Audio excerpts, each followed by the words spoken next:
Strange Shadows, a Clark Ashton Smith podcast.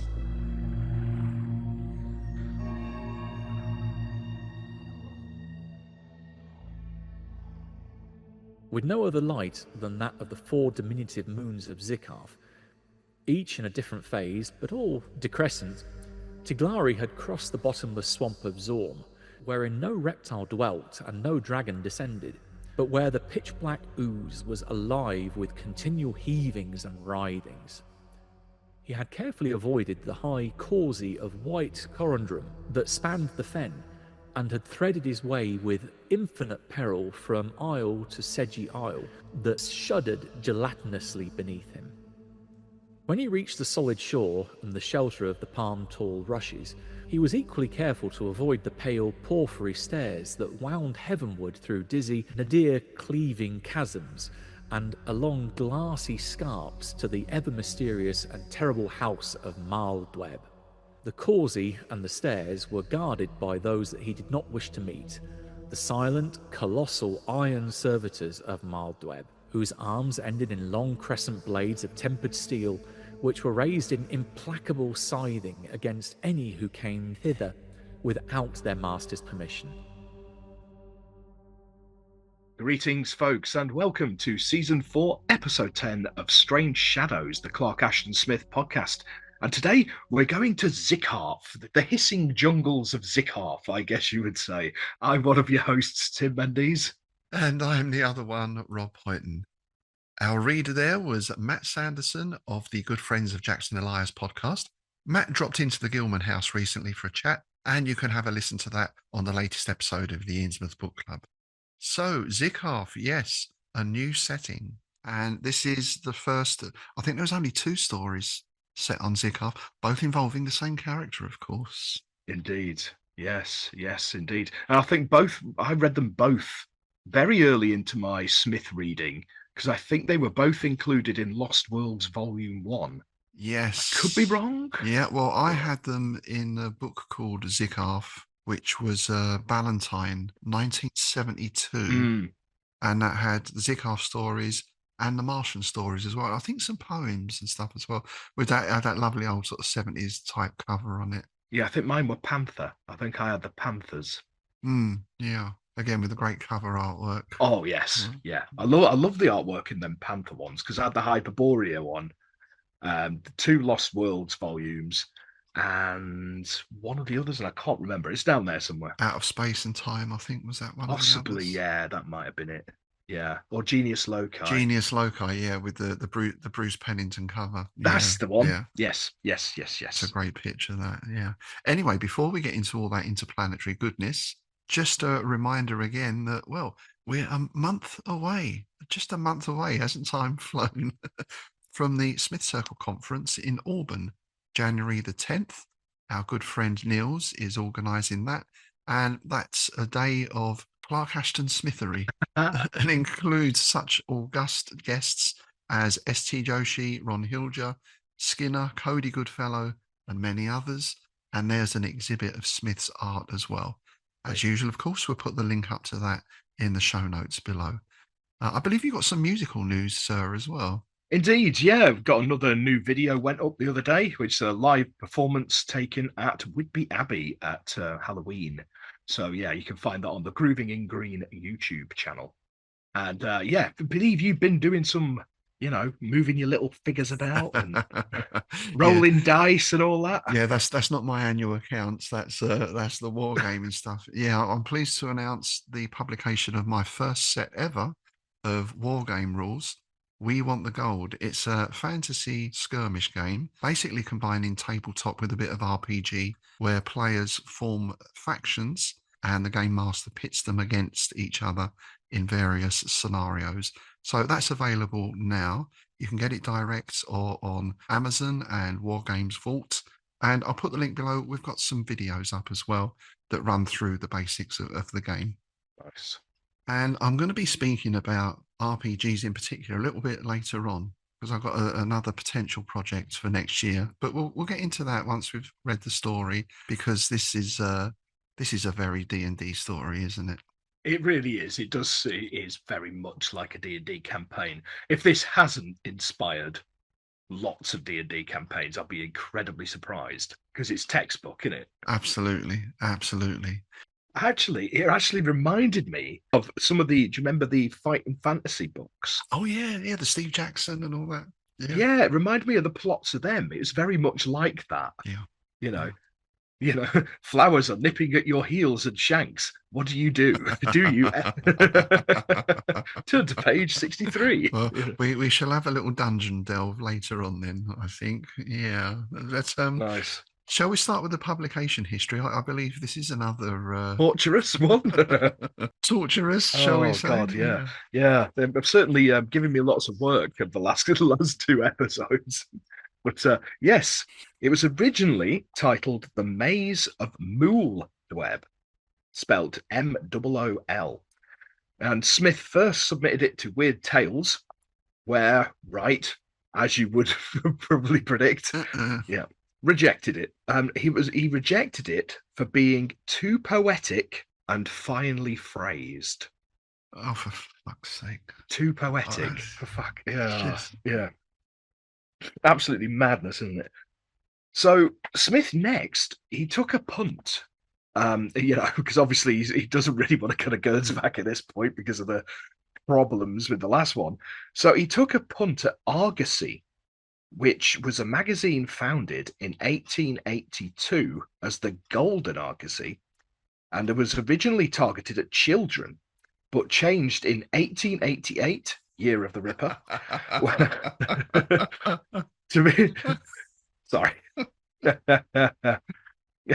To be targeted at men and boys with adventure stories when its name was shortened.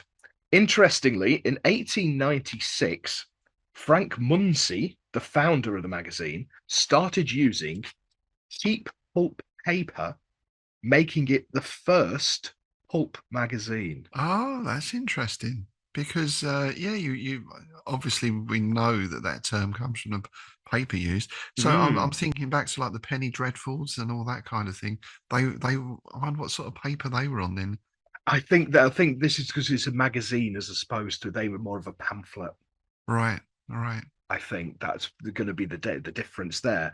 But yeah, the first pulp magazine apparently. 1896. So that's a nice bit of trivia, Marvelous. Bit of pub quiz trivia there for you. Now, Argosy had published Robert E. Howard and Interplanetary Romances by Otis Adelbert Klein, but it wasn't a fit for Smith. I mean, because that was adventure yarns, right? And I guess this is an adventure yarn, but it's a very weird adventure yarn. And he was rejected. It was at this point that he changed the name to the Enchanter's Maze, and Mooldweb became Maldweb. Now, he revised it and retyped it at the beginning of October 1932, and he explains this in a letter to August Derleth, dated October the 10th, 1932. The TypeScript was so overcrawled with alterations that I had to make a clean copy to send out, but maybe the variant readings will interest you. Apparently, he went on to explain that Wright objected to the unfamiliar exotic diction of the tale, so I tried to eliminate almost everything that might bother a 5th grade grammar student. My sole reason for using words not usually employed by pulp writers have been to achieve precision, variety, and richness. The words are never plugged in for their own sake, but simply because they expressed a fine shade of meaning or gave the tone colour that I wanted. I am forced to infer, though, that all this is lost on the average reader. And yet, the AR, formally speaking, has probably received more education than I have had. That's a really interesting little passage, isn't it? That is, because Smith was largely self-taught, wasn't he? I think he went to the local grammar school, but only for a short time due to illness, if memory serves me correct. That's it. So yeah, his formal education was rather slim. I just think that's an incredibly interesting paragraph. The reason why he uses, his Smithian words to get tone color I mean, that's the poet brain, isn't it? Oh yeah, yeah, totally. But that precision as well, Mm. because as we often say, and we see here straight away in this one, the opening paragraph, world building within 4 lines. Yeah, You know, insane, isn't it's it? so precise, isn't it? Yeah, Yeah. absolutely. Yeah, I'm glad we dug that a little bit out. It's very, yeah, enlightening. Mm. So basically, as this went on, Smith despaired of ever selling the story and opted to put it in the Double Shadow and Other Stories as the Maze of the Enchanter. Right. So that's the first time it was called this, right? Later, when the revived Astounding Stories started accepting weirds, he contacted Robert Barlow about getting it ready. Sadly, they changed their policy again before he could sub it. Now, they changed their policy again, possibly due to the Forest Ackerman and Boiling Point fiasco. Right. Yeah. This was Ackerman's broadside against Smith, wasn't it? Yes, indeed. Yeah, and basically because he'd been saying that it shouldn't be in these magazines and all this kind of stuff. And again, we did an entire episode on the Boiling Point back last year, I believe it was. So, in 1937, when both Wandries, Howard and Donald, managed to get stories in Esquire, I didn't know that, but they both got stories in Esquire, which is fair play, right? So Smith had a punt. He cut approximately 1,000 words and modified the language. He also reverted it to the name The Maze of Marled Web. So that's what I read it as in the Xiccarph book, I think. Yeah. Indeed, yes, same. So Smith was not only rejected but insulted when the Esquire editor Arnold Gingrich said that it was reminiscent of Edgar Rice Burroughs and Cabell. Ooh, now it's been a while since I've read Burroughs, but I wouldn't have said reminiscent of Burroughs at all, really. No, we have an excerpt of a letter here from that he wrote to R.H. Barlow, right? Arnold Gingrich rejected it as reminiscent of Burroughs and Cabell, a criticism that amazed and disgusted me. I was not aware that Burroughs had any copyright on Jungle Hunters, or that Cabell had acquired a monopoly of irony. Then there's a load of like stars and exclamation marks, and I fear that Mr. Gingrich is a better judge of garbage than of literature. I'm sorry, I have to agree with Smith on that one. I'm not a fan of Burroughs. Nice. I'm really not. Yeah, and if he'd have said, Dunsany, maybe, you can see a common strand there. But Burroughs is pretty much straight up adventure chaps, isn't it? With a bit of exoticism thrown in. Yeah, exactly. So it's at this point in our weird little story of the publication history of this story that we go full circle, as this newly trimmed and renamed version was accepted by Farnsworth Wright and published in the 1938 October issue of Weird Tales. God's sake. I mean, this happens so often. Why couldn't Wright just accept it first time round and just... Poor Smith was jumping through hoops here, isn't he, really? Oh, I know. Right, we're going from the full fat version, as it were, from the Double Shadow, not from the trimmed down version. Now, 2 interesting bits of trivia about the story. Firstly, the original typed version was given by Smith to a Bay Area fan named Lester Anderson, who owned a bookshop in which Smith used to bargain hunt. Oh, nice. Yeah, so he gave him it, right? This typescript is now part of the Bancroft Library's collection. So that's kind of cool, isn't it? That's the first one, and apparently it was covered in red pen because or an equivalent. Yeah. It was covered in revisions and scribbles and scrawls and all the rest of it. Now, secondly, this one really amuses me quite a bit. Secondly, Maze also has the distinction of being the second story of Smith's to be reprinted in a hardcover anthology, and also the second item by Smith to be included in a school textbook. The first being a poem, The Cherry Snows, which was included in a grade school textbook. William Whittingham Lyman was a correspondent of Smith's and also an instructor at Los Angeles Junior College. In 1935, he edited, along with two of his colleagues, a textbook called Today's Literature. Smith contributed Maze and 4 poems. So how cool is that? That since this was a textbook, several questions were offered for study and discussion. And we have them here.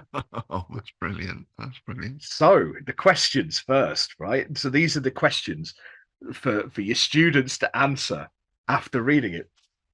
Number 1, how much do the names in the story add to the weird effect? Oh, loads. Absolutely, loads. Number 2, note that the sentences have a definite cadence. Do you find this effect pleasing? Yes. Yeah. Again, it's his poetry, isn't it? Yeah. Number 3, did you expect a happy ending? Did the conclusion surprise you? No, I did not expect a happy ending. Knowing Smith, no. It'd be interesting to see what other people thought who hadn't read him before, because traditionally with this kind of story, the hero gets away, right? We're back to Pop will eat itself. Get the girl, kill the baddies, save the entire planet. Yeah. Although I suppose you could argue about who is the hero here, you know? Yeah. That'd be question 4A, perhaps, or something. Number 4, compare the story and the others in the volume, which is the Double Shadow, with A Dreamer's Tales by Lord Dunsany. Which do you prefer? Oh, that's a nice nod back, isn't it? Isn't it? This guy knew his stuff, didn't he? Oh yeah, there's the next one as well. The next question as well. It's which is number 5. Compare them with John Silence by Algernon Blackwood. Oh, now we're talking. Yeah. Why couldn't this dude have been my teacher?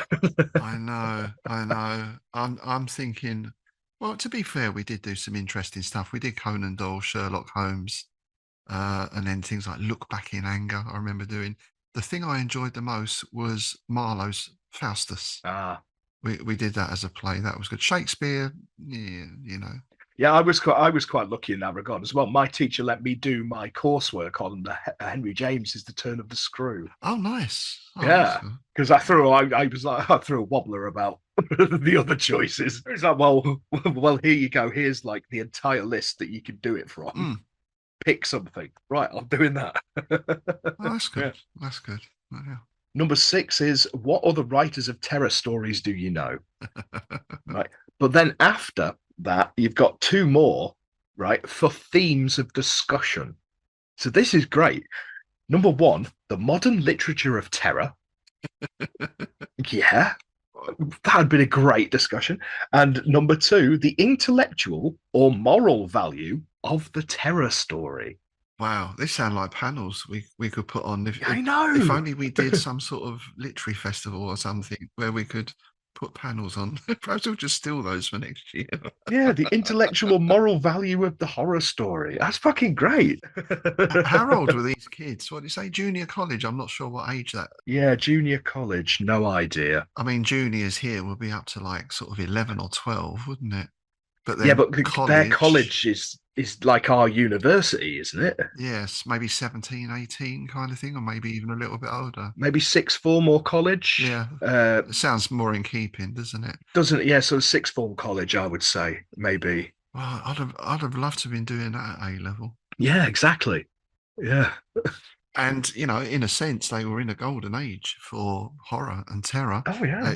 You're coming out of the Victorian Edwardian into Lovecraft, Smith, etc. A great time. Oh, it is. Yeah, because you still got your Blackwoods and your Mackens and your M.R. Jameses and all that in circulation. And then you get in this whole new breed building on that. Yeah, it'd be a great. Yeah.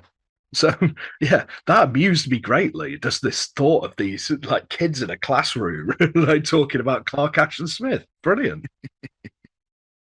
Okay, so let's move on to our favourite words. I think this is going to be equally lengthy because I think I found 6 in the first 2 pages. Uh, some of them I knew, some of them I had to look up, and I think 1 or 2 we've probably had before. But what did you have, sir? Is your list as equally as long as mine now? Yes, it is. I've trimmed it actually because some of them I think we've already had before, or yeah. But I've trimmed it down to like 7. Okay. Yeah. First up, I'm going to go with this one because it's probably the fruitiest of the lot. Odalisques. Odalisques. An odalisque is a female slave or concubine in a harem, especially one in the employ of the Sultan of Turkey.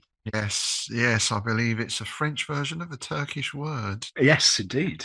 Yeah. It was, from what I've read, somewhat changed slightly in the 19th century, eroticized probably with all these reclining nudes. That's the one. Yes. Yeah. I think possibly historically they were more like attendants or slaves, but harem does sound more fruity, doesn't it? Exactly. And especially in the context of this story, because it's loads of women sort of lounging around decorously. Yeah, so yeah. Of course. Yeah. My first choice is corundum, which is a crystalline aluminium oxide, very hard material. I believe rubies and sapphires are a corundum. They are indeed, yes. Yeah, this is Smith getting that colour and texture in at the same time, I think. Yeah, well, I've got that one written down. I've also got the word that comes directly like after it in the same sentence as well, which is porphyry, which is various granites or igneous rocks ingrained with coarsely grained crystals. It's like, you know, when you get that like paving slabs that are glittery. It's that. Yes. Very nice. Next, I've gone for a word that the meaning is obvious if I say it, dipt. But the spelling is very different. D-I-P-T. I guess this is one of Smith's antique spellings. Interestingly enough, dipt is also, or currently, a psychedelic drug, but we'll go no further with that. Nice. Nice. Yeah, I've got one that's basically the opposite of that because it sounds the same. Coins, but not as in coins that you spend. This is coins spelled C-O-I-G-N-S, which is a projecting corner or angle of a wall. Now, I've never heard that one before. I've never heard. Watch out, don't bang your knee on the coins. On the coins, yeah, that was unfamiliar to me. Yeah. My next choice I had to look up as well, imbricated, which simply means overlapping. That was a new one for me. Yes, and the next one, same again, aigrette. I believe that's how you pronounce it, which is a headdress consisting of a white egret's feather or other decorations such as a spray of gems. It's that feathery thing at the front, almost like what flappers used to wear around that. Very nice. Very nice. Pard-like was another one for me. And pard is simply Greek for leopard. Nice. Which makes sense, doesn't it? I'm not sure if we've seen that before or not. It did ring a bit of a bell, but I still had to check that one. The next one, it was quite obvious to infer what it meant, but I don't know whether I've seen it before. And even if I have, it's such a beautiful word that I just wanted to include it. Ensorcelled. Wow, what a sumptuous word that is. That's great, isn't it? Yeah, which means to enchant or fascinate. Well, I'm going to finish with, and again, I'm not sure of the pronunciation, but I'm going to go for gamboge, which is a deep gold pigment made from the resin of the Garcinia tree, favoured by East Asian artists, apparently. Yes. It's used as yellow pigment, isn't it? And a purgative, apparently. Oh, really? Yeah, apparently really? so. I know. Yeah, I did read somewhere that Turner used it. It was used in Western art as well, but I think it didn't last very long. So I guess it fell out of use, but maybe it stayed in use longer as a. Yeah. Apparently so. Yeah, that's what happened when I googled it this morning. So that gives a new meaning to golden brown, doesn't it? Doesn't it just? Blimey. So my final one is suzerain, again, pronunciation may have made a mess of that, which is a sovereign or state having some control over another state that is internally autonomous. Oh, nice. And can also mean a feudal overlord. So yeah, I feel what we get here, because normally if we're in Zothique, we get this kind of language. So this could be a Zothique story, I think, in some ways, or even Hyperborea come to that. I was getting Hyperborea, yeah. Especially with the jungles, because it's kind of a bit Satamprazeros, yeah. But it's a new setting, and as I say, Smith only used it twice for this and the Flower Women, which is pretty much a sequel. And Xiccarph is a remote alien planet that's got a triple sun and 4 moons. And it is seemingly covered in dangerous vegetation. The culture is generally at an Iron Age level, but you have, well, at least one magician, Maldweb. But what I like is his magic also seems intertwined with technology as well. We get this nice mixture of sorcery and science, which we'll pick up on as we go through. Yeah, because I think it does actually describe him as both sorcerer and scientist, doesn't it, going through at one point? So I remember picking up on that when I was reading it. Yeah, which kind of puts me in mind of Dreams in the Witch House. And again, we've spoken about that before, the sacred or the blasphemous geometry. Again, that nice combination. Yeah. I like it when you can intertwine that stuff. That's why I like mucking around with things like numerology and things like that in it. And totally. Anytime you can muck around with something that people use and then, it actually means. Nice. And we have our chap, Tiglari, who, again, just that opening paragraph, we get such a vivid description of this place, and that world building quality comes in again. We get a couple of odd names, the bottomless swamp of Sorm. We get the colours, pitch black ooze. We get the textures, things that shudder gelatinously beneath him. We get the weird vegetation. This is Peak Smith, I think. Yeah, it's interesting because you could probably, if you set this first paragraph to music, it would probably be on like one of the more out there Moody Blues albums. Oh, I'm seeing a Roger Dean cover for this. Right? Yeah. I like On the Threshold of a Dream. That sort of era. Yeah. Absolutely. Yeah. And I really like this bit about the silent colossal iron servitors whose arms end in long crescent blades of tempered steel. So there's almost that robot quality. But then the other thing I thought, with this story in particular, that's so Harryhausen, isn't it? Oh, yeah, it is, yeah. That noise, from like Jason and the Argonauts, the squeaking noise. Yeah, the clank. Yeah.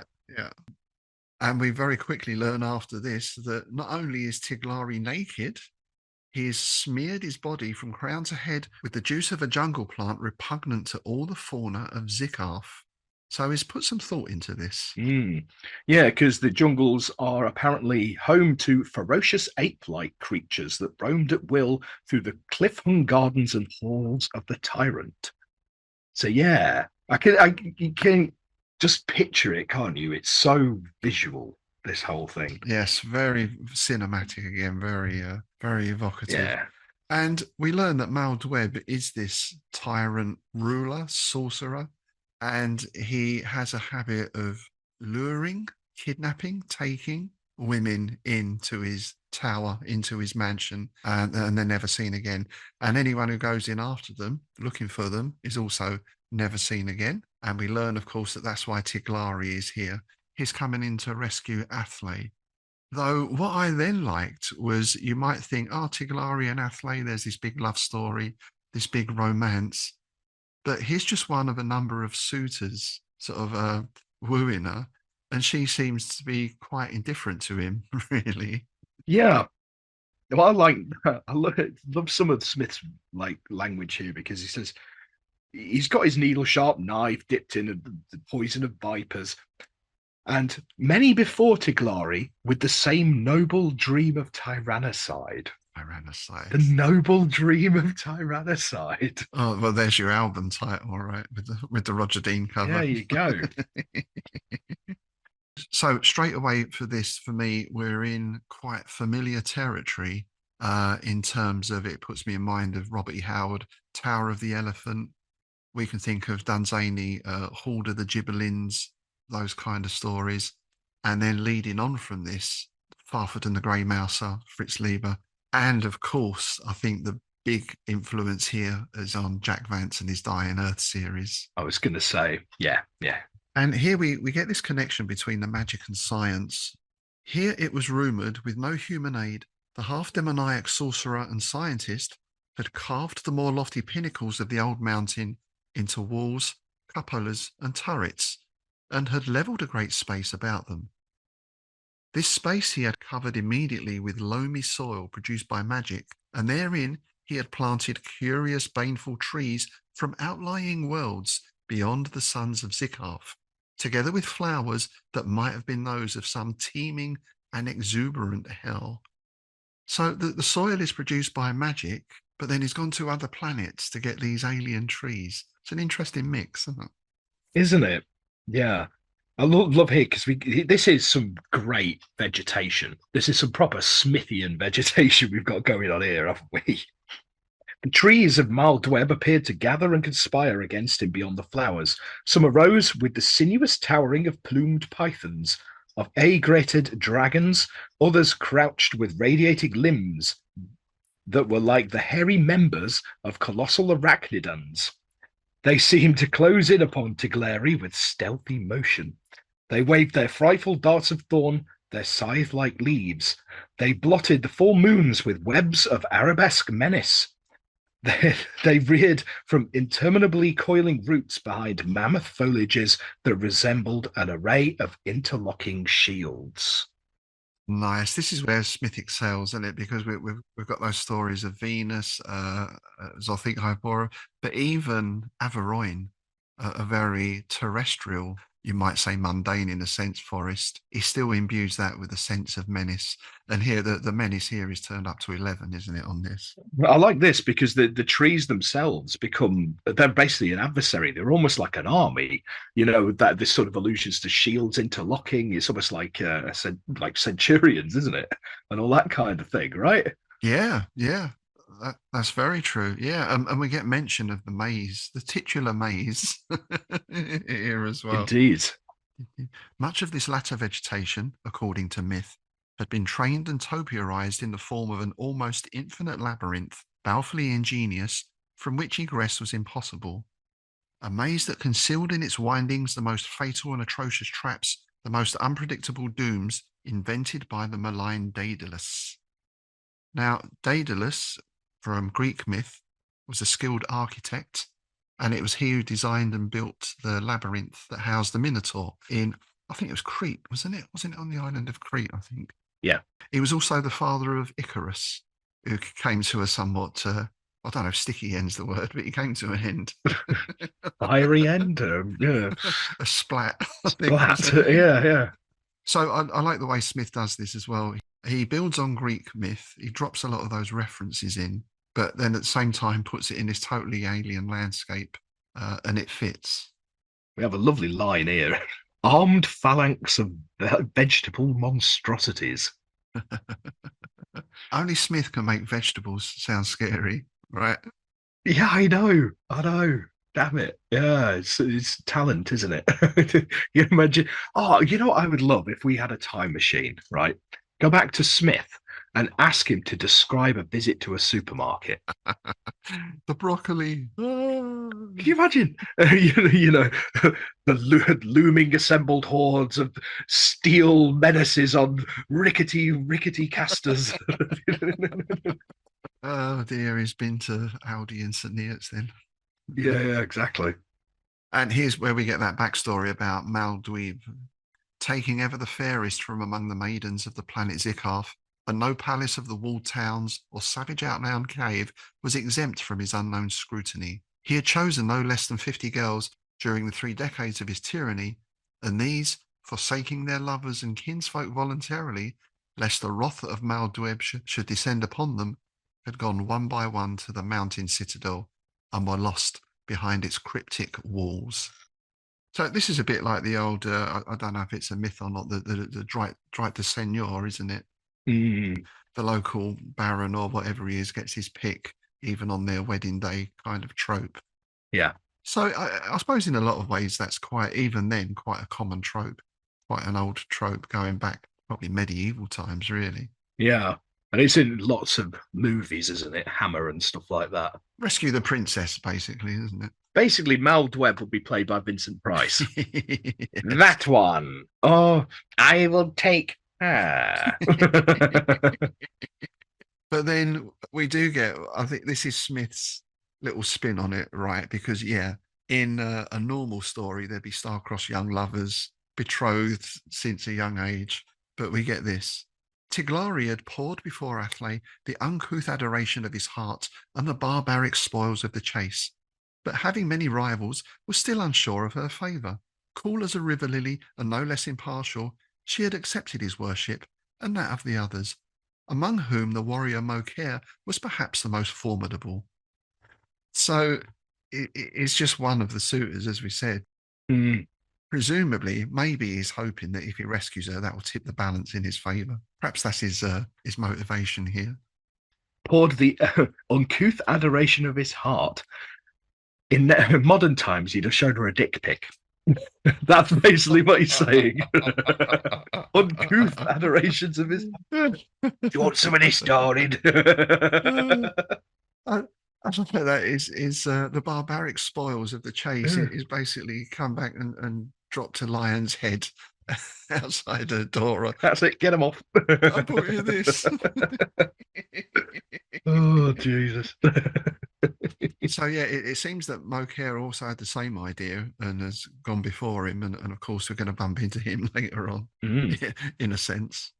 And there were two phrases here. One's a little bit later on. I think one is about now, that made me wonder if Smith had been reading a little bit of REH at this time, because obviously Mal Dweb has a reputation. You'd be mad to go up against him. But Tiglari has the red mist. And a little bit later on, we hear about Tiglari's thews as well. Ah. Is there a sense of panther? Well, there's a leopard-like movement at one point, which is a little bit pantherish, you know. So to me, there's a little tinge of Robert E. Howard in this, I think. Well, that would actually fit because I said, he revised it after the first rejection to sub it to Argosy, which Robert E. Howard had publication in. So maybe, yeah. And we know that the two had started corresponding at this point. We spoke about the letters between them, which we are going to go into in more depth in the future. So, yeah, and this is, as we've said, sometimes Smith comes across as a sort of merging of Lovecraft and Howard, doesn't he? He's almost the bridge between the two, isn't he? So he manages to climb his way up to the tower, and we've got this weird sort of garden and grove. He sees the saffron lights of the lower windows of Mal Dweb and a dark thronging of domes and turrets that assailed the constellations above. The lights were vigilant as the eyes of sleepless dragons and appeared to regard him with an evil, unblinking awareness. But he presses on regardless. And I love this.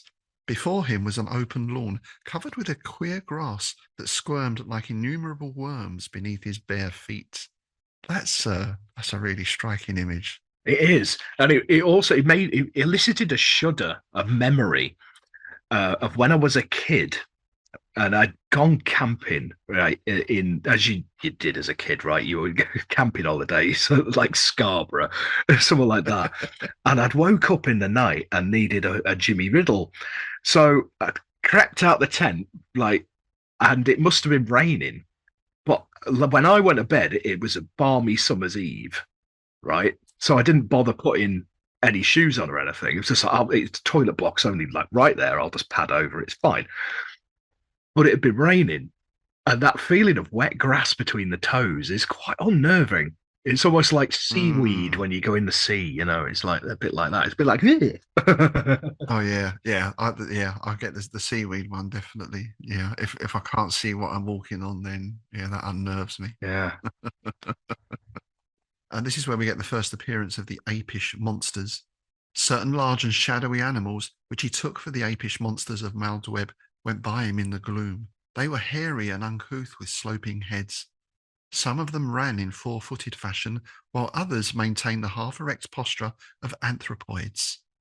They did not offer to molest Tiglari, but, whining dismally like dogs, they slunk away as if to avoid him. So his juices working then. Mm. This sounds like a family reunion. Hairy and uncouth. No comment. And he makes his way into the palace, and this is where we get our glimpse of the, well, are they petrified? Are they statues? He's not quite sure to start. Mm. Parting the arras very softly, he peered into a huge, brightly illumined chamber that seemed at first sight to be the harem of Maldweb, peopled with all the girls that the Enchanter had summoned to his mounting dwelling over a course of decades.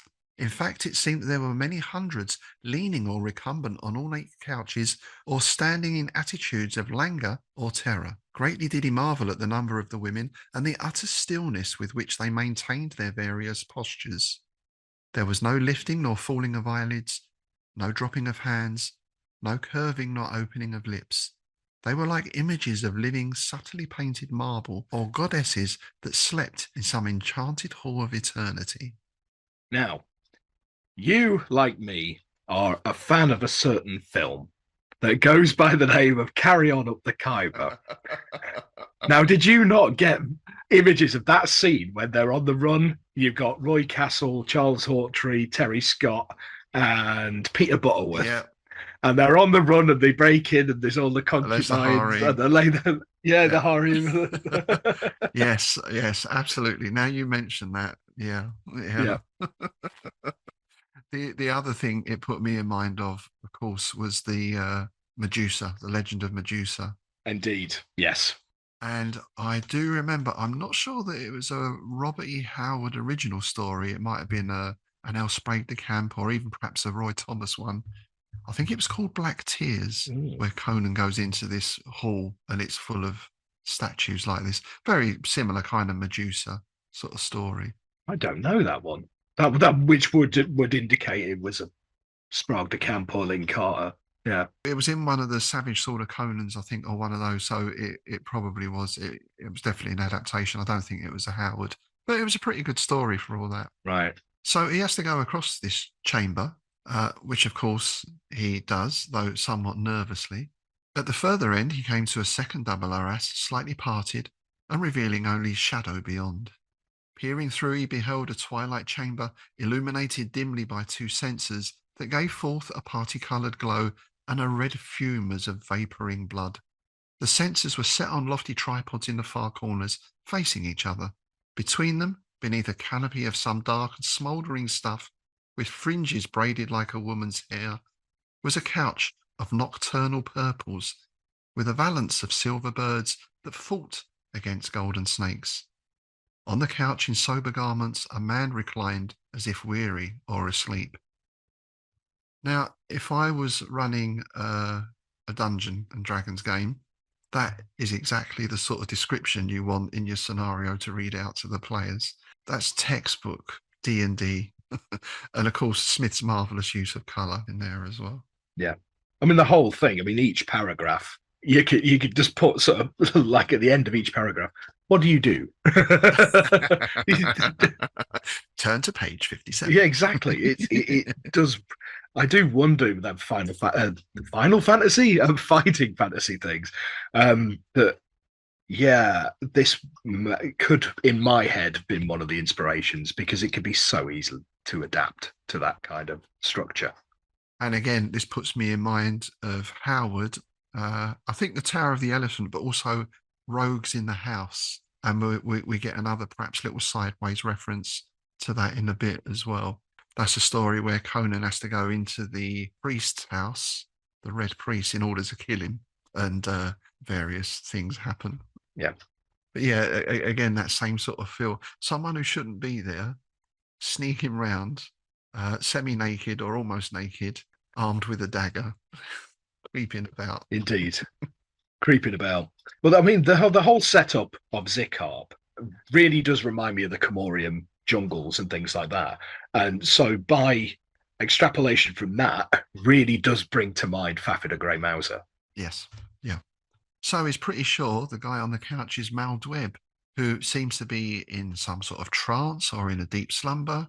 Excellent. Let's go up and stab him with the needle-like knife that was dipped in viper venom. That's a nice alliteration, isn't it? Viper venom. Mm. The other thing I get from this is I think of the Hammer films, or come to that, the old Roger Corman films, the colour palette. Uh-huh. The man before him lay with closed eyes and a cryptic weariness on his mouth and eyelids. He seemed to meditate rather than sleep, like one who wandered in a maze of distant memories or profound reveries. About him, the walls were draped with funereal hangings, darkly and vaguely figured. Above him, the twin censers wrought a cloudy glow and diffused throughout the room their drowsy myrrh, which made the senses of Tiglari swim with a strange dimness. I think this is why I instantly think of Vincent Price being Maldweb, because it really brings to mind the Cormans and the Night Gallery Return of the Sorcerer. Oh, yes, of course. Yeah. Because that, if you remember that, we remember when we reviewed that in one of our earlier bonus episodes, we were talking about how sumptuous, there's that word again, all the it was all crushed velvets and all this, wasn't it? It just looked stunning. Yes, yeah. Absolutely. So, stabby stab with the poison knife, clashy clash on some impenetrable substance that Tiglari could not see, and the point breaks off and tinkles on the floor at his feet. Uncomprehending, baffled, he peered at the being who he had sought to slay. Maldweb had not stirred, not opened his eyes. And what it seems is it's a trick. It's an illusion. It seems to be some sort of mirror or reflective surface involved. Basically, this is Maldweb. Now, has he set this trap? Is this just a general thing he does? I kind of wonder a little bit with Maldweb here. Does he do this just to stave off the boredom? Because he says at the end he's bored, right? Yes. So I know what, if I go down to the town and take one of their women, some prick will probably come after her, won't he? And I can have a bit of fun. Another thing, right? This bit specifically brought to mind something which is a little bit left field. The Man with the Golden Gun, Scaramanga, Right. Christopher Lee. Yes. The end of that weird funhouse thing that he's just randomly got in his house on the island. On a house on a little island. Was it off of Thailand or somewhere? Indeed. Yeah. And he's got the Hall of Mirrors and all that stuff, right? Because it's all the same kind of illusions, projections, and phantasmagoria kind of stuff. Well, yeah, and that's a good one. And the mirror, I thought, again, rogues in a house, mirrors are used in that. That's how the Red Priest keeps an eye on what's going on. Again, it's described very scientifically, and Conan sort of goes, "Oh, bloody magic." You know, the nice bit. Nice. And the other thing this put me in mind of was the finale of Enter the Dragon with Bruce Lee fighting in the room with the mirrors. Of course, yeah. Which they tried to replicate in the second Conan film, but we won't talk about that. Oh, yes, of course. Yes. Forgotten about that. Awful scene. Yeah, it's one of those scenes that I like because of how shonky and crap it is. I love scenes like that because again, actually, Doctor Who. Here we go. There we go. Cross it off your bingo card. The Mara in the two stories, Peter Davison stories, Kinder and Snake Dance. It's basically a snake goddess, but essentially like a yig kind of thing, right? Can only be repelled by seeing its own reflection, so they have to erect mirrors and things and shiny surfaces. And nice. Because it's that kind of, if the evil sees itself should die. Okay, that line goes from Nightmare on Elm Street, but that's cool. Yeah. So again, well, I suppose as it was in Rogues in the House, that is technology presented as magic almost, isn't it? Or perhaps it is magic. Perhaps it is purely some sort of illusion, or, And then we get, this is the cinematic scene now. Now we switch to Harryhausen mode, right? He whirled about, thinking Maldweb must be somewhere in the room. Even as he turned, the funereal draperies rushed back with an even silken whispering from the walls, as if drawn by unseen hands. The chamber leapt into sudden glaring light. The walls appeared to recede illimitably, and naked giants, whose umber-brown limbs and torsos glistened as if smeared with ointment, stood in menacing postures on every side. Their eyes glowered like those of jungle creatures, and each of them held an enormous knife, from which the point had been broken. So the interesting thing here is he works out that they're reflections of himself, but distorted. That goes back to the funhouse thing, doesn't it? Like you said. Exactly. That's why I was thinking that. That's why I suddenly thought of James Bond, because it's that scene where Roger Moore jumps in and draws his gun, and then he's almost like shooting at himself, kind of thing. My picture in the background, I don't know if it was in the film now, but you start getting that. Yeah, that's it. That's it. That kind of thing. That's the one. Yeah, an odd job scuttling about. Not odd job. Knick-knack. Knick-knack. That's it. So he's working this out, and the bafflement and terror united now in the savage brain of the hunter. He felt that Maldweb, the all-seeing, all-potent magician, was playing a game and was deluding him with elaborate mockeries. So that kind of backs up the idea that it's been drawn in just for a bit of fun for the wizard. And now we get the disembodied voice. And here I go again. I couldn't help but thinking of Star Trek. Here we go. You have discovered our planet, men of Earth. It just struck me as one of those kind of things. The voice was toneless, deliberate, and disembodied. It was faintly contemptuous, a little weary, slightly cruel. What do you seek, Tiglari? Said the voice. Do you think to enter with impunity the palace of Maldweb? Others, many others, with the same intentions, have come before you, but all have paid a certain price for their temerity. And Tiglari's up front. He's come here for Athlay, right? There's no point in the... I suppose it's nice. He's not here just to rob the place, is he? You know? He's not after the jewels or the gems or anything like that. Noble intentions. Well, yes, I guess. Rumpy Pumpy, the noblest of intentions. The noblest of intentions, yeah. Maldweb is quite open and honest back to him. Athlay has gone to find her fate in the labyrinth of Maldweb. Not long ago, the warrior Mokair, who had followed her to my palace, went out at my suggestion to pursue his search amid the threadless windings of that never-to-be-exhausted maze. Go now, Tiglari, and seek her also. A door opens in the mirror-panelled wall, and the iron robot men are back. And they sort of usher him out through this open door, and now he's out and going into the actual maze.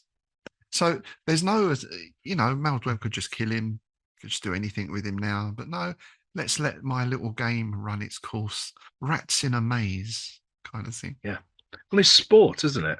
Mm. To him. He's basically the bored god trope.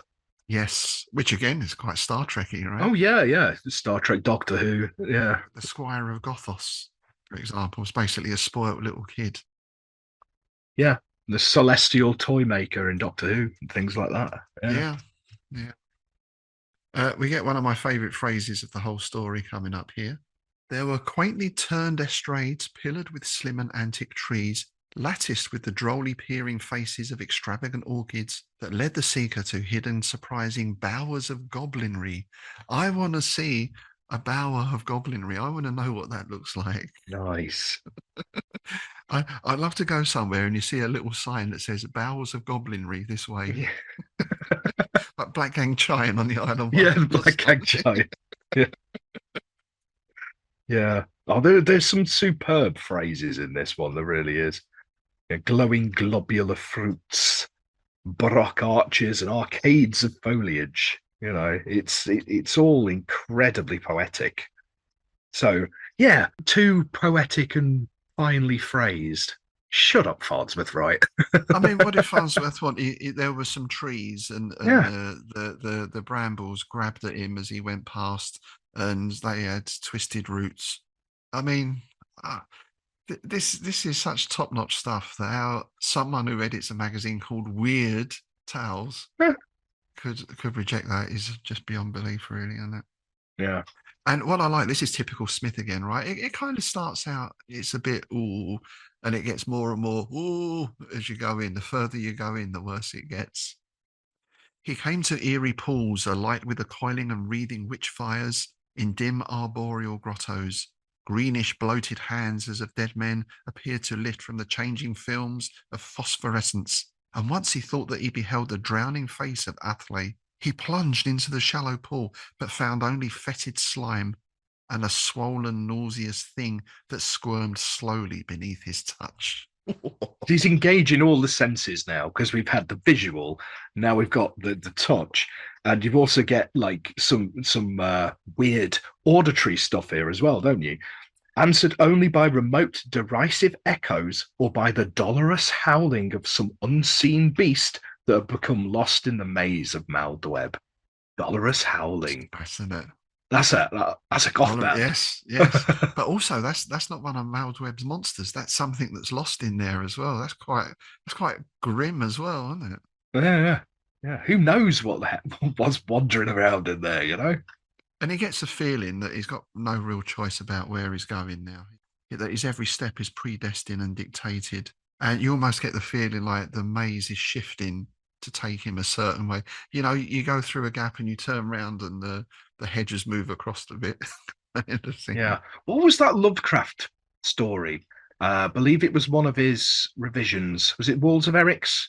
There's in the Walls of Eryx was that on Venus, I think, or was it Eryx? Or was the planet called Eryx? I think the planet's called Eryx, I think. But yeah, it's one of his few actual sci-fi things, isn't it? An effective story as well. So very. I thought that was a really good one. Yeah.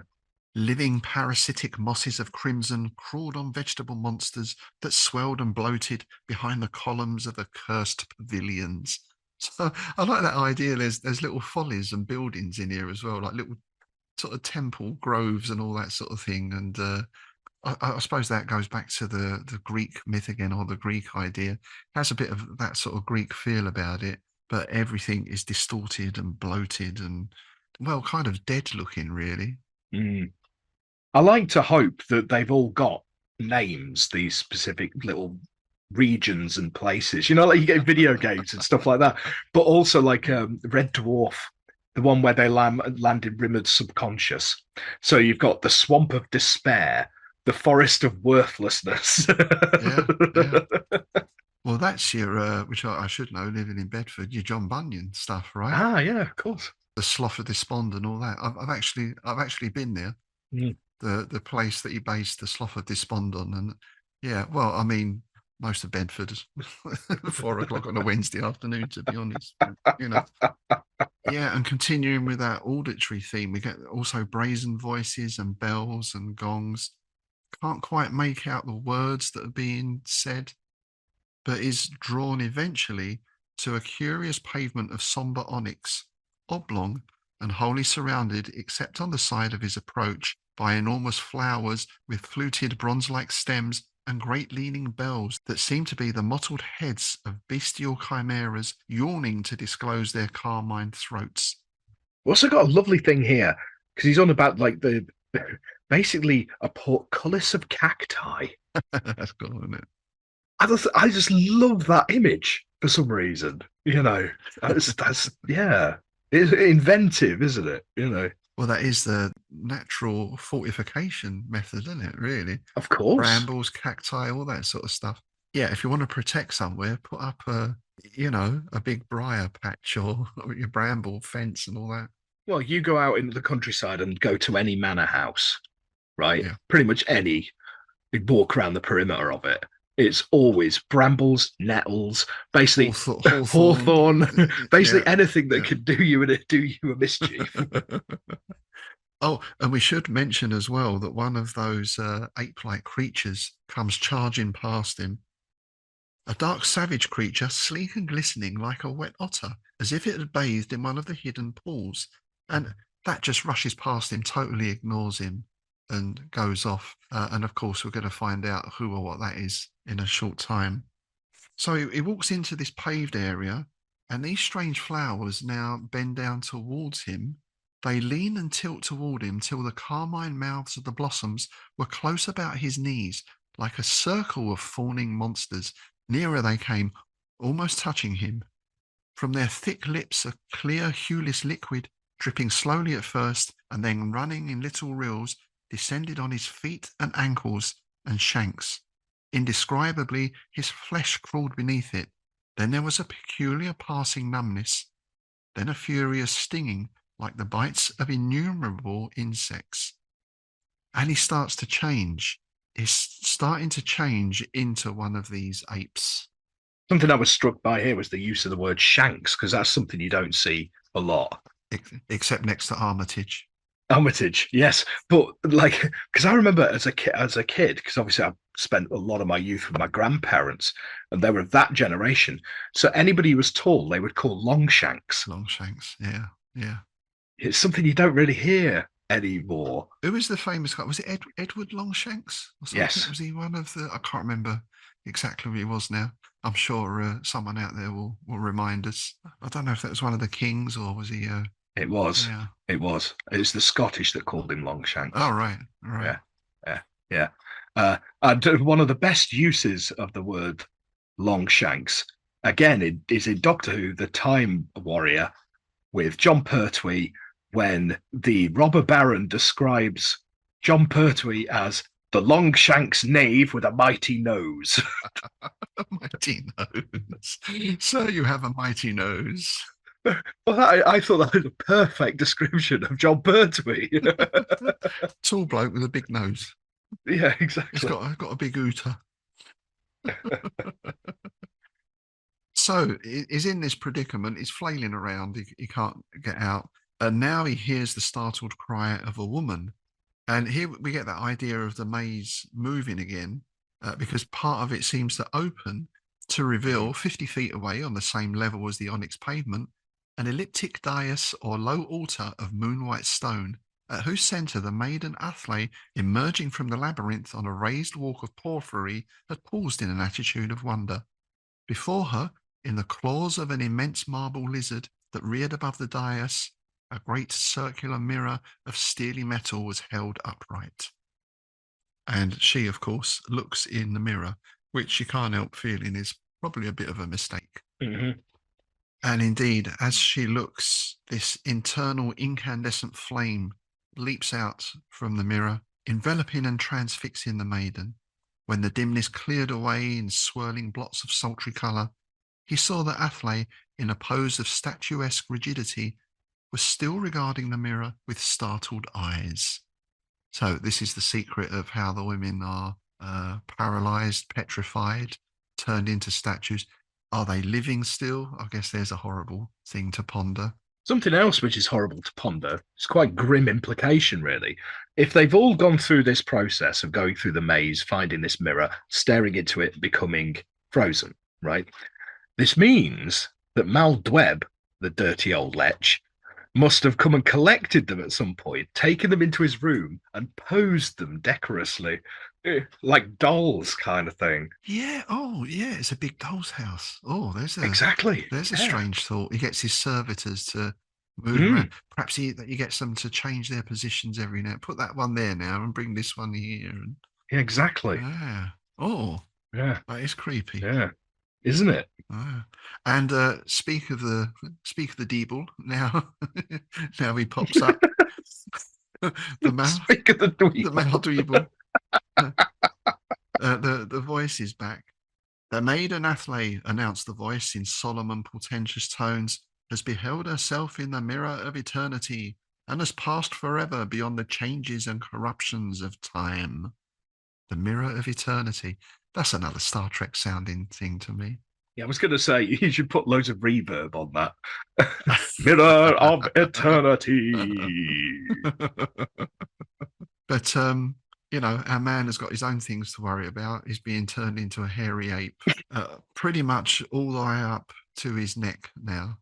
From the neck downward, Tiglari differed in no wise from the apes of the garden. In helpless abject horror, he waited for the completion of the metamorphosis. Then slowly he became aware that a man in sober garments with eyes and mouth replete with the weariness of strange things, was standing before him. Behind the man, as if attending him, were two of the sickle-handed automatons of iron. And it's the wizard himself. And this was a strange turn of events. Again, you can never go back to the first time you read these stories, and I can't remember. But it's unexpected because Maldweb sort of lets him off, doesn't he? Really, it doesn't complete the track. Now I don't know what's more horrible, in a sense. If he'd have just turned him into an ape, it's implied, I think, because now we find that ape who rushed past him was Mocair. Yeah. It sort of implies that maybe there's still a little bit of the person in there. But definitely, if you've got your own head still, he's still got his own rational thoughts and everything with this sort of weird ape's body going on. Yeah. And I love his reasoning as well. It's not he's suddenly had a change of heart. He wants redemption. He's just bored. Yeah. He's just like, I weary of these tiresome games, you know. Yeah. He lets Teglari go, basically. A dreadful awe was upon Teglari. His native fierceness, his savage volition, were tamed by the enchanter's languid will. With one backward look of fearful concern and wonder at the frozen shape of Athlay, he withdrew obediently, slouching like a huge ape, his fur glistening wetly to the three suns. He vanished amid the meanderings of the labyrinth. Well, I say he's let him go. He's let him go into the labyrinth. Yeah. Who knows how long he's going to be there. And I really like the way this is finished, because you almost imagine Maldweb now sort of goes, Yeah. oh, dear. Yeah, I've just suddenly had a thought. You know, Maldweb and his whims reminds me of Queenie from Blackadder 2. I might just have your silly head cut off. Yeah, exactly. Play for me a while. No, I'm bored now. It's that, isn't it? Yeah. Yeah, it's that terrifying sort of capriciousness of mercurial, sort of interested, lost interest. Yeah. Again, almost childlike quality, isn't it? Like the whole, I'm bored of explorers now. And this did remind me of the last enchantment with Malagris, who was chatting to his viper familiar who lived in the unicorn skull above his door, I think. Yes. Because he'd say, but am I not Malagris the mighty? And the viper would go, yes, of course you are. I'm sure you know what you're doing. You know, that sort of thing. So here we've got Maldweb talking to his big iron robot servitor. Mong Lut, he said, addressing by name the nearest of the two automatons that followed at his heels. It has been, as you know, my caprice to eternalize the frail beauty of women. Athlay, like the others whom I have summoned to the mountain and have sent out to explore the ingenious secrets of my maze, has looked into that mirror whose sudden radiance turns the flesh to a stone that is fairer than marble and no less eternal. Is it not well, Monglut, that I should have done these things? Am I not Maldweb, in whom all knowledge and power reside? Yea, master, echoed the automaton in an iron voice. You are Maldweb, the all-wise, the all-powerful, and it is well that you should have done these things. You get the impression he's kind of programmed these things just to agree. Oh, of course. Yeah. And Maldweb decides at this point, well, I've done that now. I'm not going to do that anymore. And I believe this is what we then get in the sequel, The Flower Women, the fact that he stops this practice of turning women into statues. But of course, he's on to other things by then, which we shall discover in the future. Of course. I've just twigged something here. It's a reversal of the Medusa, because in Medusa, salvation comes through the use of a mirror. Oh, nice. Yes. Because it's the polished shield, isn't it? Which reflects Medusa's gaze. But this time it's the mirror itself that causes the thing. Yeah. Oh, that's very nice. Now, Smith, knowing his stuff as he did, I can't help but thinking you've hit on something there. Smith, that is something he would have woven in. Yeah. Very nice. So that's pretty much it. It ends. Maldweb, in his manner, was not ill pleased with the answers that the automaton had given. He cared little for converse, other than the iron echoing of his metal servitors, who assented always to all that he said, and who spared him the tedium of arguments. And it may have been that there were times when he wearied a little even of this, and preferred the silence of the petrified women or the muteness of the beasts that could no longer call themselves men. So there's a little bit of that as well. It's it's Dennis Nilsson and it Killing for Company. Oh yeah, it is. Yeah, absolutely. Oh my God. You'll be my friend, won't you? You'll stay with me forever. Yeah, Jeffrey Dahmer. Yeah, but it's also like he's a prototype of the modern corporate boss. He wants to be surrounded by his yes men, isn't it? I can see where that's going, and I can think who you're thinking of, and absolutely, who has now his own AI that will answer his questions, and it is mirror, mirror on the wall, who's the most handsomest guy in the world? It's you, Master. Absolutely. Yeah, exactly. My God. Very interesting, isn't it? Thing is, like something else I picked up on when reading this, and I thought about it a few episodes ago when I was reading something, when we were reading one of the other ones as well. How many of the so-called rules of writing that Smith throws in the bin?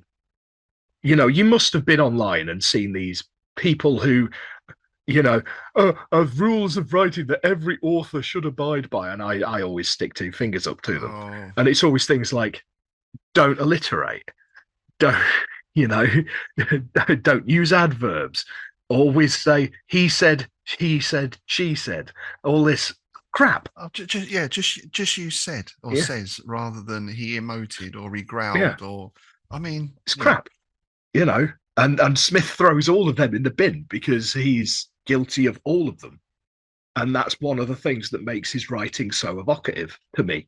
Absolutely. And it's one of those things, isn't it? To some extent there have to be rules in art to some extent, but the rules are also there to be bent, pushed, broken, because that's how you develop new art.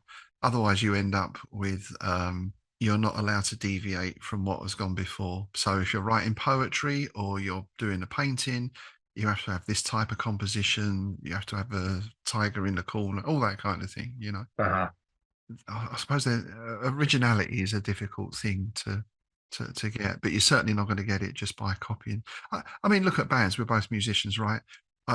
We've all done covers. What band doesn't start with covers and then you develop into doing your own thing and all the rest of it? Yeah. Now we've learnt the rules. Great. Now we're going to have a 15-minute guitar solo played backwards. Well, the thing is, as well, it's like you start off with the cover, but you make it your own anyway. I mean, some bands don't, right? Some like actual cover bands, tribute bands. But if you're an originals band and you're doing a cover, the whole point is to make it sound like you rather than them. Totally. Yeah. And that is the difference, isn't it? That is the difference. But I mean, like, it infuriates me, this whole like rules of writing crap, because I mean, there are rules of writing, grammar, right? Yeah. Can somebody read it? Does it make sense? That's the only rules you need. My biggest thing when it comes to the rules of writing is just your layout and formatting. Yeah. But that falls into the same nuts and bolts, the same thing, right? That's your rules. Yeah, just justify your stuff. Leave a big enough margin on each side so I don't have to break the spine of the book. Maybe don't use the size 14 font for your main text, so your book is 800 pages long. All those kind of things, which you learn through experience. We've all been in those anthologies. Yeah. So, but I think this is, then you get a genius like Smith comes along and he can dip into those rules. And you say, oh, yeah, I see what he's doing there. And then you get something out of left field or some amazing description added onto that. But, he's drawing on his roots the same as all of us do. He's drawing on the Poes and the Romantics and the Greek myth, same as Lovecraft did and Machen and all the rest. But the best writers or creators then manage to put their own stamp on it. I guess, like you say, like the cover. Yeah. I mean, there's a few Lovecraft Poe type stories, right? Oh, of course there is. But he never particularly rated himself. He goes, oh, that's when I was doing Poe. Yeah. Is it in the vault, the one with the caskets? Yeah, I love that one. That's what I love that. Yeah. It's a great story, but it is so Poe. Yeah, it's not Lovecraft, is it? You know. No, Yeah. yeah. So yeah, very, very interesting, I think. And for me, you know, one of my favourite stories. This one. Yeah, it's a cracker. Anything that has that adventure, breaking in, ne'er-do-well kind of feel about it works for me, I think. Speaking of which, Dungeons and Dragons. So I'm sure everyone is familiar with Appendix N in the original Dungeons and Dragons, which was the list of authors that Gary Gygax drew upon for inspiration, which includes people such as, of course, Tolkien, Robert E. Howard, Lovecraft, Jack Vance. But Smith is a notable omission. Now, some people speculate that this is because Gygax didn't actually read Smith until the late 70s. I think I've seen some other speculation that maybe he thought Smith was a little bit too fruity, sort of went against some of his views. And I've seen another thread as well that said, well, he just didn't really like Smith. That one's been poo-pooed a bit because people who spoke to Gygax about Smith, he never said, oh, I can't stand that guy. And apparently he was the sort of person who would have said that. If he didn't like it, he would have said. So I tend to think maybe he didn't come to him until later on, until D&D had been formed. But there are several connections. Now, of course, the most direct one, and something we spoke about when we covered the Colossus of Elorn, is the D&D module written by Tom Moldvay, X2 Castle Amber, Chateau d'Amberville, which was a kind of direct tie-in with the Colossus of Elorn. And I mentioned Jack Vance as well, the Dying Earth Tales. These had a huge influence on D&D. In fact, the whole magic system is based on Vance's work. And Vance was, well, I would say the natural heir or successor to Smith, very much influenced by him. And I always get the same feel from reading Vance, particularly the Dying Earth, as with Smith.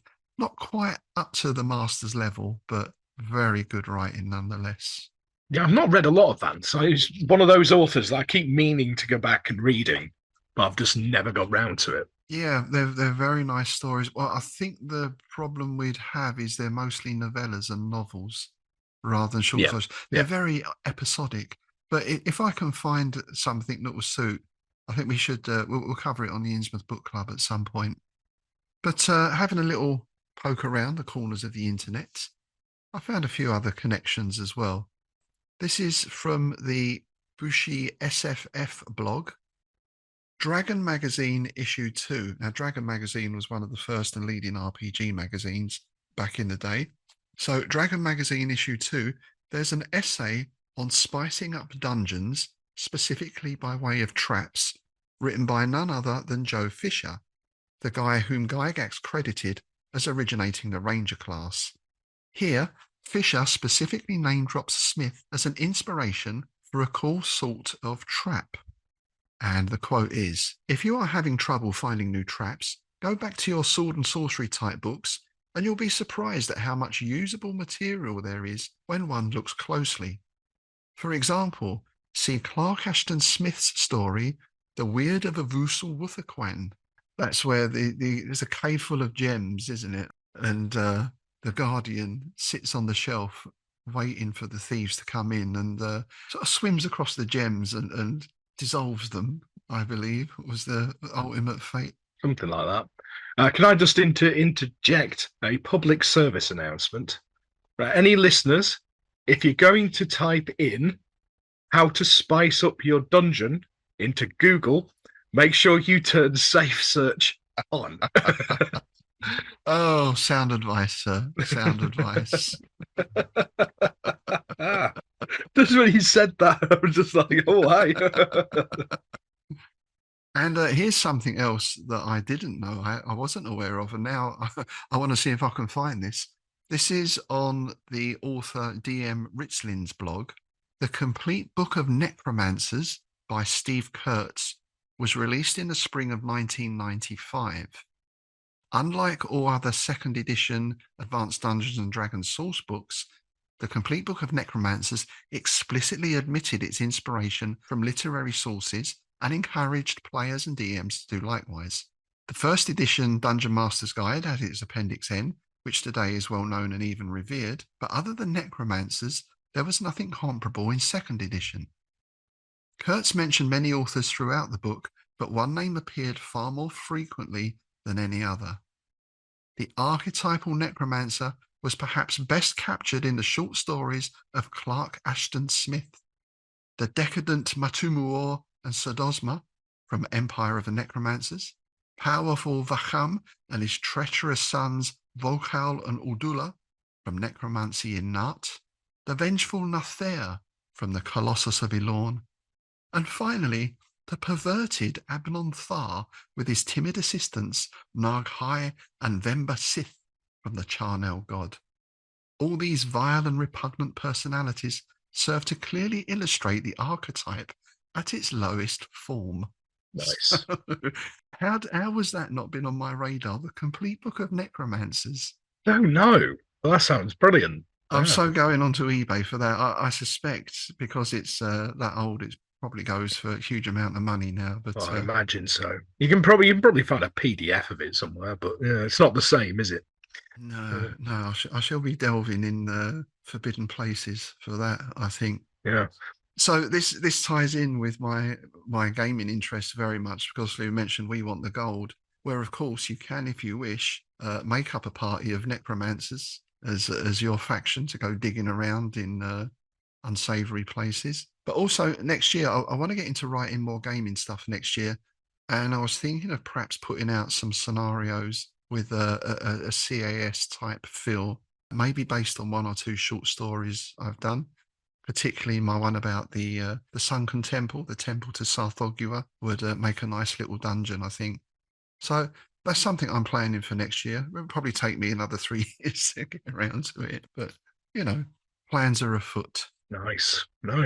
I'm just reminded, because of the mention of the Charnel god, that we've got that to look forward to in this season. And so I love that story. It's one of my favourites. Yes. Well, I think this volume 4 has been, I think we've only had one. I wouldn't call it a duff one, but yeah, there's only been one we weren't so keen on, really. And everything else has been top tier pretty much, hasn't it? Yeah. And obviously introduces Mordigian, the great ghoul. Yes, absolutely.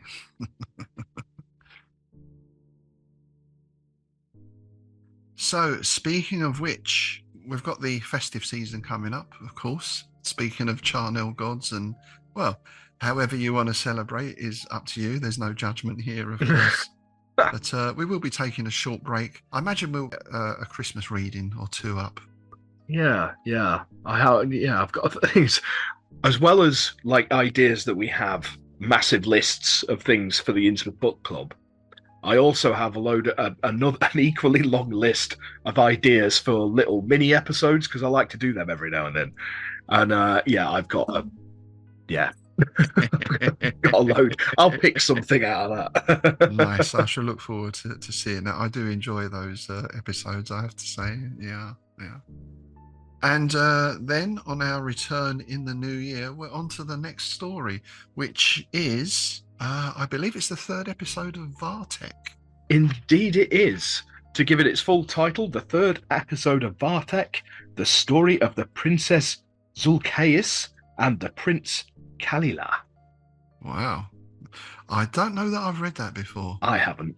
And it's quite a long one. I think we might split that into two episodes, perhaps. It's a long story, isn't it? Well, we'll see. I mean, because sometimes, like as we've seen with the science fiction ones, because they tend to be longer, sometimes there's less to talk about in them than there is in something like Death is an Elephant, which is like, 5 pages long? Yeah, that's true. Yeah. That's true.